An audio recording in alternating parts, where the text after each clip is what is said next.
Hey guys, welcome to This Is where we take you to the most significant and iconic pop culture locations ever caught on film. Then and now. I'm David Lindner, and in addition to my experience in the entertainment field, I'm a former investigator by trade. I'm also a very passionate historian of film and music. Let's jump in.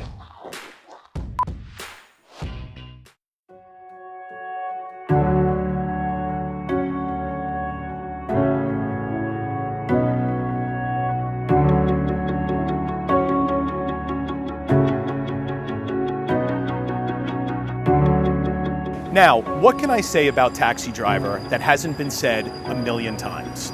Well, I'll say this. It's a slice of life film that really depicts some of the genuine reality of New York during the 1970s when the city really earned its nickname, the Rotting Apple. It's a film about loneliness. It's a film about self-hatred. It's a film about obsession. And it's most importantly, from my vantage point, a film about the powerful intrinsic human need to belong, to really be part of something.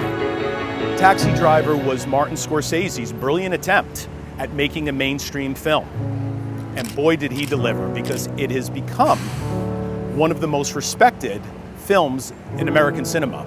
And it has cultivated and developed millions of fans across the world like me that still enjoy it and watch it to this day.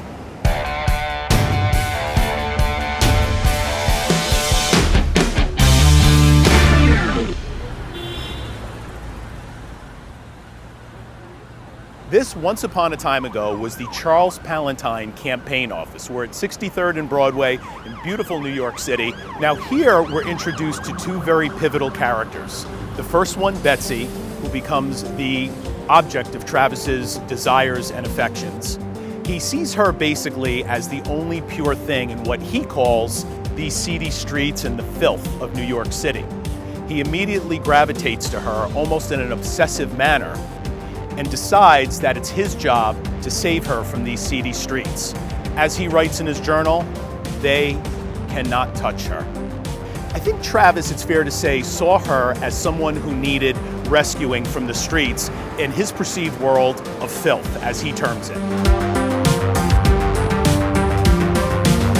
And here we're also introduced to Tom, who's played brilliantly by Albert Brooks. Now, Tom is the campaign manager. And what I like about this character, he's a regular guy with a daily job, and he's got this kind of corny, whimsical humor. But what Tom shows us in the movie is that unlike Travis, when you don't seek the negativity, you can thrive in this world. You can be part of something if you choose to.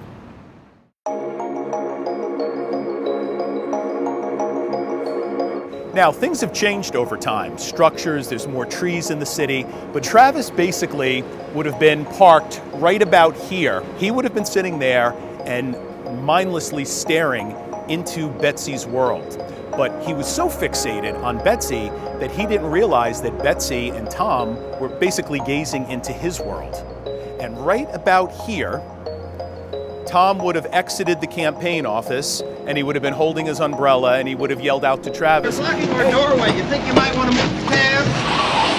And Travis becomes unraveled, almost like a frightened animal, speeds away once he knows they're looking at him. However, to Travis's credit, and probably to his eccentricity, which is what I think Betsy was attracted to, she accepts his invitation for coffee. The two of them have a date, and for the time being, Travis has made a genuine connection. For the time being.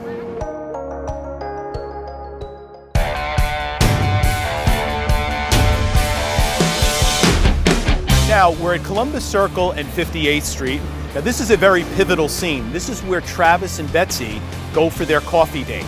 However, some things have changed, and I wanted to point that out to you. This big building was not here once upon a time ago when they filmed the movie. So the location is going to look a little different. It's now at Duane Reade, and it's actually right over there behind the crane, and we will go take a look at it. But I wanted to point that out to you first. That is where Travis and Betsy go for their first date. Let's go take a look.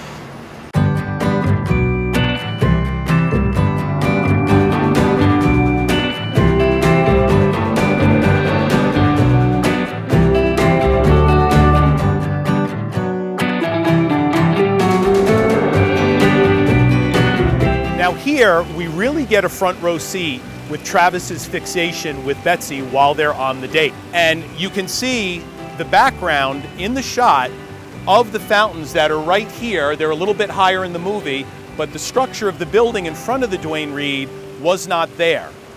He tries convincing her that they're soulmates, that, they're intended to be together forever. However, this is the first time we see Travis somewhat become apprehensive with Betsy, as she points out to him that he's not like anyone she's ever met before, and she quotes a song from Chris Christopherson. He's a prophet and a pusher, partly truth, partly fiction, walking contradiction. This sets Travis on edge because that's exactly what Travis is. He is a textbook misanthrope. He has convinced himself that he's in a world of filth and that this woman is what he needs to give his life meaning and purpose. He's going to save her from what he terms these seedy streets.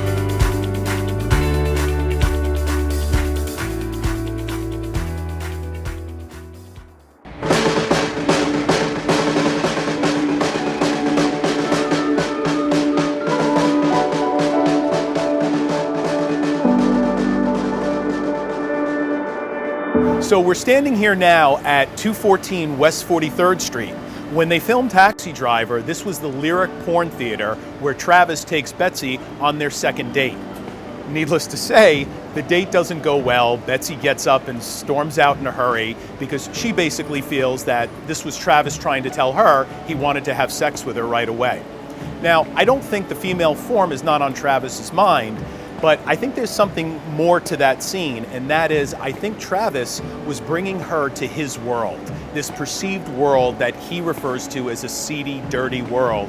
He wanted to bring her in it and say, hey, this is what I am.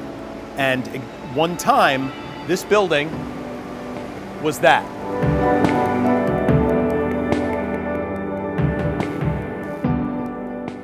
So Travis is driving around the streets, looking to find something to give his life purpose, to give it meaning.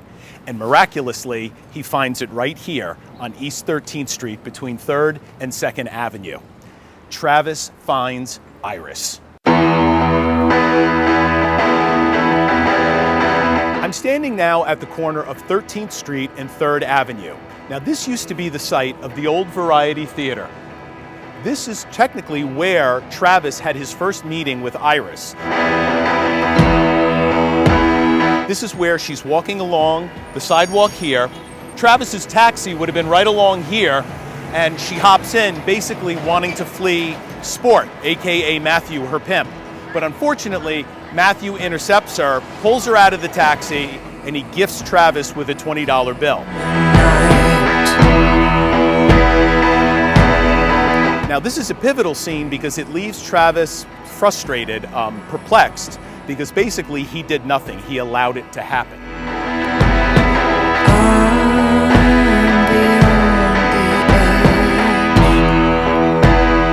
So our next location is the supermarket Deli that Travis makes a pit stop at while he's taking a break from his route.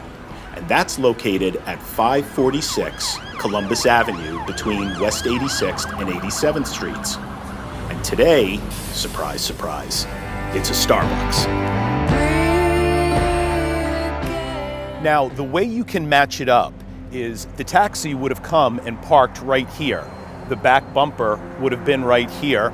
Robert De Niro would have gotten out of the taxi and he would have entered the store somewhere about here. Now, the way you can match it up is the lion sconces. You have one right over there, and then you have the other right over here. When you zoom in, you can see De Niro would have entered the store probably somewhere right about here, and he would have went inside and they would have done the scene. Travis Bickle goes into the store, goes there to get his junk food snacks, and while he's gathering his snacks, a robbery is occurring off screen.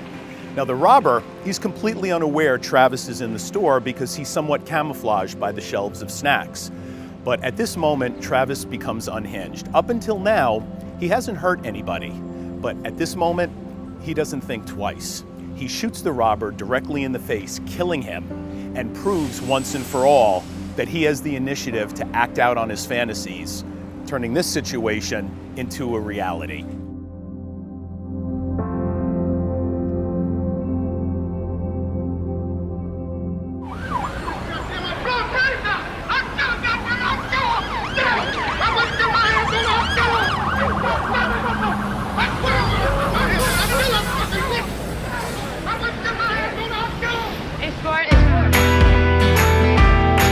I'm now at 204 East 13th Street. This is where Harvey Keitel and Robert De Niro, two very brilliant actors, have a very pivotal scene between their two characters, Travis and Matthew, aka Sport. Here we see something very revealing about Travis, and that is, no matter who Travis interacts with, he's awkward. And a lot of times people see him for the awkward outcast that he is. In this scene, Sport immediately zones in on it and kind of gently pokes fun at him.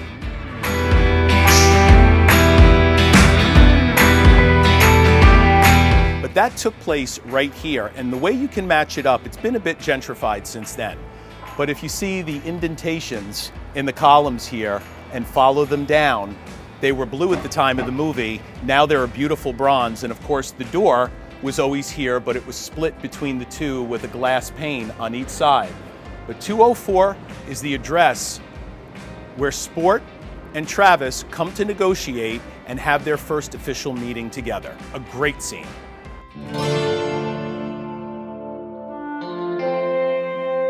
So I'm now at 226 East 13th Street, and this is the brothel, basically, where Travis and Iris came. Now this is also a really revealing scene because at this moment, Travis wants to basically see what Iris is about. However, Iris is just treating him like any other customer. As she says, time's up when that cigarette burns out.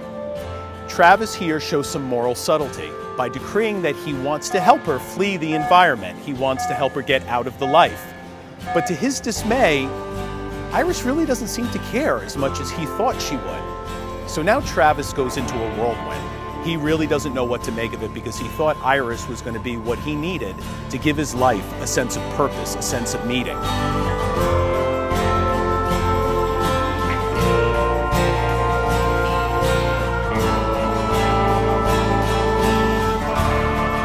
This is also the location of the infamous shootout at the near end of the movie.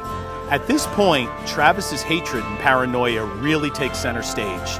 Not that Travis was normal at the beginning of the movie, but here there's no longer a normal or rational person in charge. Travis goes on a rampage in this building. He takes out everyone, and then he turns the gun on himself and attempts to commit suicide, but he fails. It's evident to me that this task was a selfish one. The fact that Travis was going to kill himself in front of Iris and leave her there in a pool of blood with dead bodies shows me that Travis didn't do this for Iris. She was simply a lie so he could convince himself that he'd die with purpose. Truth is, Travis wanted to satisfy his urge to murder complete strangers that he inherently despised. And that all happened here at 226 East 13th Street. So I'm standing at the corner of 8th Avenue between 47th and 46th, and this is where the famous movie poster of Taxi Driver was shot. Taxi Driver is Travis Bickle's points of view. Doesn't necessarily mean his points of view are the right ones. There is good out there. However, the world can be a horrific place and people can be terrible. But if you choose to thrive in the goodness of it and not seek the negativity, you'll be fine. Thank you so much for being part of the inaugural episode of This Is Where. I look forward to bringing you more vlogs in the future. If you care to, I'd really appreciate it if you hit the like and subscribe button, and I'll see you soon. Enjoy your lives. More importantly, enjoy it in good health.